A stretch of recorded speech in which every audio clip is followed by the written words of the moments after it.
Hello and welcome to Practical Philosophy. If you've ever wondered who needs capitalism, what is it good for, then you're right here because today we talk about the wonders of capitalism.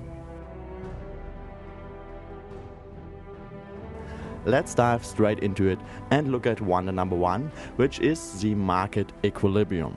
A market equilibrium is one of those things that's boring on the surface but has exciting stuff going inside. Just like a secret military base. This is how it looks like. Boring, as I promised. But why is it exciting? Well, let's take a step back and look at nations without proper markets. Like socialist countries, where economies were driven by central planners. Those here had to estimate what people would need and gave orders to the factories. And the factories would just do as told and produce given quantities of, let's say, winter boots.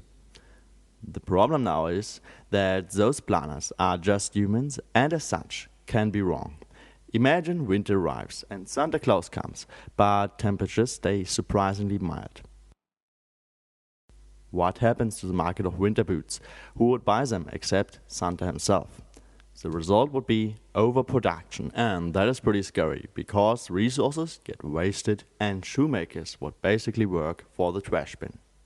So can capitalism avoid this?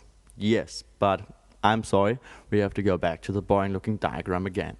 It shows how many products are produced and for which price they are sold. So you see the price on the y-axis and the quantity of goods on the x-axis. Then there are two curves. This is the demand curve, which shows how much consumers would buy given a certain price. Usually, this works according to common sense. If the price is high, only few consumers buy. If, however, the price drops very low, crazy customers come rushing into the market. A supply curve behaves the opposite way.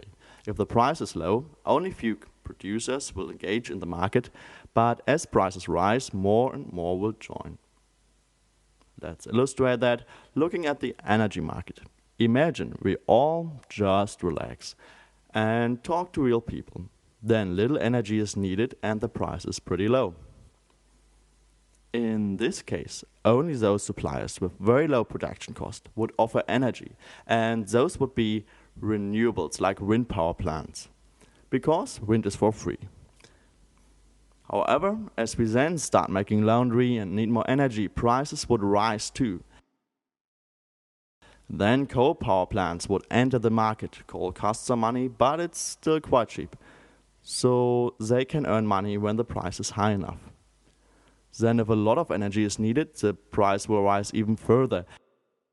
And only then oil and gas power plants can be cost effective. So they will join the market too. In short, the higher the price, the more suppliers. And as a side note, you just learned about the merit order effect. But anyway, back to the graph. What happens in the mild winter with the market of winter boots? The warm weather hit everyone by surprise, so the suppliers already produced 5 million pairs and can't change that anymore. I illustrate this with a vertical supply curve. The supply is set. In a normal year, this would result in a price of $70, right here where demand and supply meet. That's the market equilibrium. With the warm temperatures, however, few people want to buy boots, the demand curve goes down. Now what happens? With the same price, there would be only 3 million boots sold this winter. Will the rest go to the trash? No, that's not what happens. Instead, we have a new market equilibrium right here. They sell the same quantity of shoes, but for a lower price. No overproduction, but a big sale, with red prices everywhere. So even as consumers don't really need boots, they still buy them as a reserve for fun or just because they're so damn cheap. Producers will earn less, but they rather sell them for a low price than not selling them at all. Hence, there's absolutely no trash. And this is a really great thing about capitalism, because it also works in the other direction.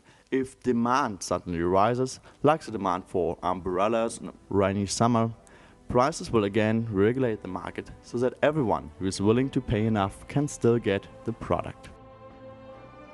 Really great. Okay, there's some flaws in practice, like those people throwing coffee into the ocean, or such dumpsters here. But really, let's stick to the theory for the moment. Markets are wonderful because prices regulate demand and supply, and they don't even need any central planner. Markets do all the regulation virtually for free.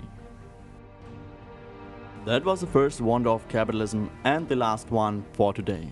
But more shall come. Give this video a like if you like, and consider the subscribe button below. Best wishes from Practical Philosophy. See you soon.